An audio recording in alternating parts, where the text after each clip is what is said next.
Вось уже 15 годов Виктор Краўчук сябруе з рукопашным боем. И тут он только за перемогой. Каждый спортсмен хочет победить, но побеждает сильнейший, лучший, кто лучше подготовился.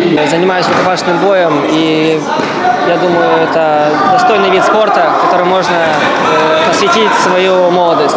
Сёлета спаборніцтвы праходзяць у новым фармаце і разлічаны на 2 дні. А яго ўдзельнікі, супрацоўнікі спартсмены з Брэсцкага абласнога ўправлення дэпартамента аховы Міністэрства ўнутраных спраў, вайсковых часцей 21, 87 і 12, 35 органаў пагранічнай службы, а таксама ўправлення ўнутраных спраў Брэсцкага аблвыканкама. Здесь присутствуют сборные команды, которые в течение года подготавливаются для участия в чемпионате.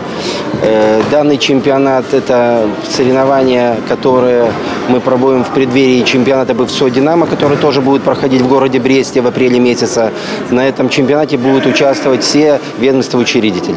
Тут больше за 100 удзельнікаў, і ўсе яны маюць розныя разрады па рукапашным баі. Шмат з іх кандыдаты ў майстры спорту, а некаторыя і майстры спорту. Дарэчы, чэмпіянат праходзіць па 8 вагавых катэгорыях, нягледзячы на ўзрост. Наша команда постоянно участвует не только в этих соревнованиях, но и другого уровня. И зачастую, практически всегда, они достойно выступают и занимают и призовые, и места.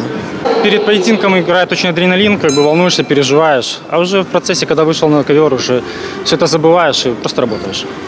Дух саперніцтва зарад бадзёрасці і здаровага ладу жыцця. Барацьба ідзе адказная і вельмі напружаная. І ўсе як адзін імкнуцца стаць лепшымі. Ганна Буйкевіч, Александр Сівіцкі, тэлерадыёкампанія «Брэст».